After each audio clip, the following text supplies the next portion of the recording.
বিশেষ করে যেহেতু তার পেট আছে, পেট বাঁচায়া সে সংবিধান তৈরি করেছে। পিঠ আছে তো পিঠ বাঁচিয়ে সংবিধান তৈরি করেছে। পকেট আছে তো পকেট বাঁচিয়ে সংবিধান তৈরি করেছে। কিছুদিন পরে আরেকজন যখন ক্ষমতায় বসলো, তখন সেও তার পেট বাঁচিয়ে সংবিধান তৈরি করার প্রয়োজন মনে করলো।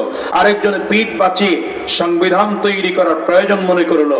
আরেকজন নিজের পকেট বাঁচিয়ে সংবিধান তৈরি করার প্রয়োজন মনে করলো। এই জন্য 53 বছর পরে এসেও আমার ছাত্রদেরকে স্কুল, কলেজ, ইউনিভার্সিটির লেখা বন্ধ করে দিয়ে স্বৈরাচারের বিরুদ্ধে রাজপথে নামতে বাধ্য হয়েছে। ঠিক না? কেন? একটাই মাত্র কারণ, এই 53 বছর পর্যন্ত যারা এদেশের শাসন ক্ষমতায় ছিল, যারা এদেশের গঠনতন্ত্র তৈরি করেছে, যারা সংবিধান তৈরি করেছে, এদের প্রত্যেকের পেট ছিল, পকেট ছিল, পিঠ ছিল, নিজের আকল দিয়ে সংবিধান তৈরি করেছে। এই আকল জনগণের কল্যাণে হতে পারে না, ইসলামের কল্যাণে হতে পারে না, মানবতার কল্যাণে হতে পারে না, জাতির কল্যাণে হতে পারে না, দেশের কল্যাণে হতে পারে না।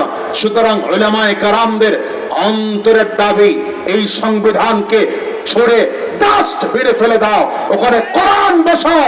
কোরআন বসালে এই দেশে খোদার কসম শান্তি আসতে বাধ্য, শান্তি আসতে বাধ্য। দুই হাত উঁচা করে চিৎকার করে বলে।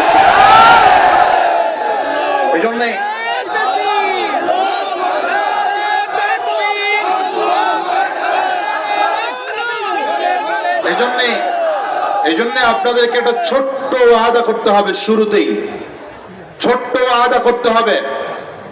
আগামীর দিনে আমরা ডানও দেখতে চাই না, বামও দেখতে চাই না। No east, no west, Islam is the best. আমরা দেখতে চাই না।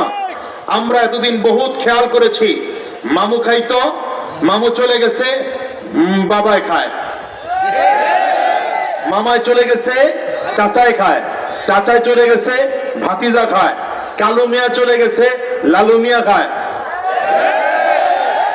কথা বলো। এই সিস্টেমে খোদার কসম কোশ্চিন কালো বাংলাদেশে শান্তি আসতে পারে না। সুতরাং যদি বাংলাদেশে শান্তি প্রতিষ্ঠিত করতে হয়, তাহলে এদেশে ইসলাম কায়েমের জন্য ফিকির করতে হবে, কোরআন কায়েমের জন্য ফিকির করতে হবে, দ্বীন কায়েমের জন্য ফিকির করতে হবে।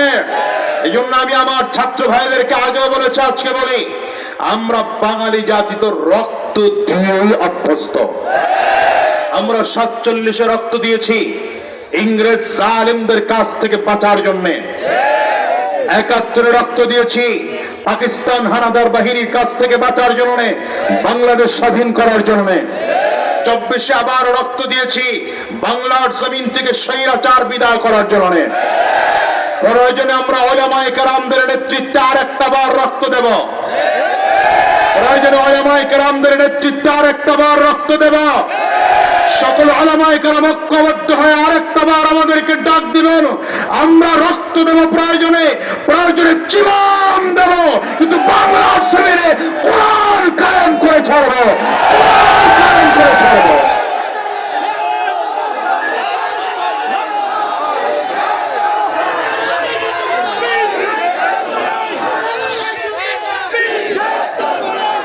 মুসলমান, তবে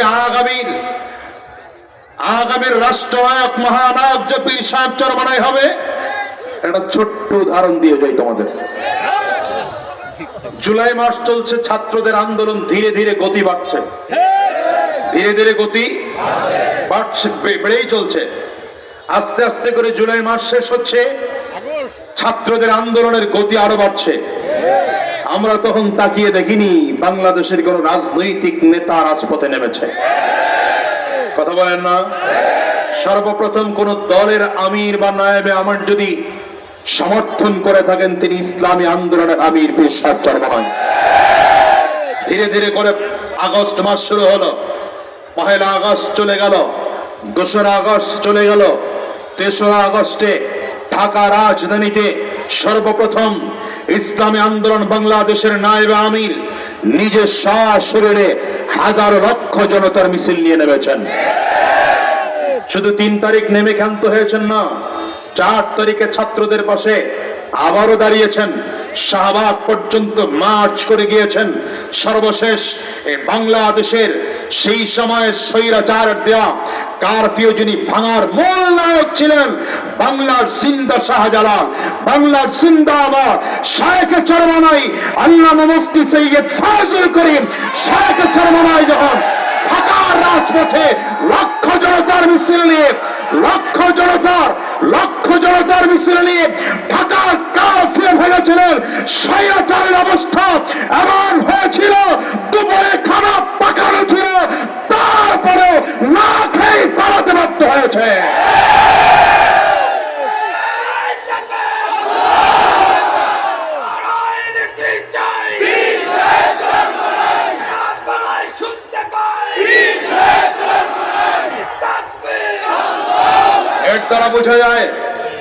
এর দ্বারা বোঝা যায়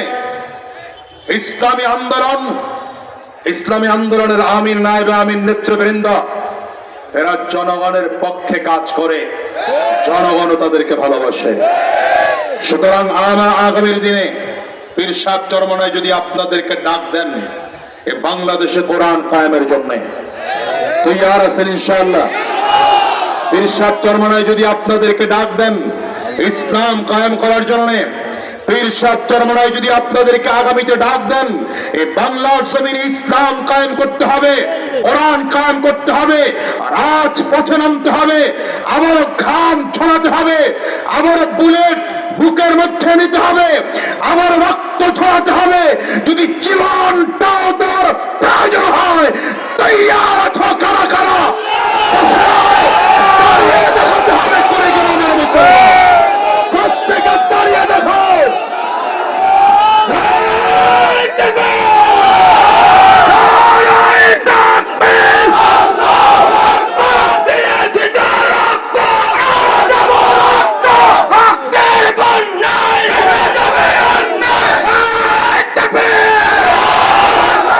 আল্লাহ কবুল করো, আমিন বলেন। চিল্লায় জোরে আমিন বলেন, আরো জোরে আমিন বলেন। রাগ করতেছেন? বসেন, বসে পড়েন ভাইয়ারা আমার। সুতরাং আল্লাহ তাআলা গোটা দুনিয়ার মানুষদেরকে দ্বীনের পথে চলার জন্য আল্লাহ আকল দিলেন, আকল পরিচালনার জন্য কোরআন দিলেন, কোরআন বোঝার জন্য নবী পাঠাইলেন, ঠিক না? এবার আল্লাহর কোরআনকে শরীয়তের ভাষায় বলে কিতাবুল্লাহ। আল্লাহর কোরআনকে শরীয়তের ভাষায় কি বলে? জোরে বলেন, কি বলে? আর আল্লাহর মনোনীত ব্যক্তিবর্গদেরকে শরীয়তের ভাষায় বলে রিজালুল্লাহ। কি বলে? দুইটা মনে রাখেন, তাহলে বাকি কথা বুঝতে সহজ হবে। আল্লাহর কোরআন আর নবীজির হাদিসকে, নবীজির সুন্নাহকে শরীয়তের ভাষায় বলে কিতাবুল্লাহ। বলেন কি বলে? কিতাবুল্লাহ। বলেন কি বলে? আবার বলেন, দিলে গেঁথে যাবে। কি বলেন? কি বলে? আল্লাহর কোরআনকে শরীয়তের ভাষায় কি বলে? কিতাবুল্লাহ। আর আল্লাহর মনোনীত ব্যক্তিবর্গদেরকে শরীয়তের ভাষায় বলে রিজালুল্লাহ। কি বলে? রিজালুল্লাহ। বলেন কি বলে? আবার বলেন কি বলে? আবার বলেন কি বলে? আল্লাহর মনোনীত ব্যক্তিদেরকে শরীয়তের ভাষায় কি বলে? রিজালুল্লাহ। আল্লাহর কিতাবকে, আল্লাহর কোরআনকে শরীয়তের ভাষায় কি বলে?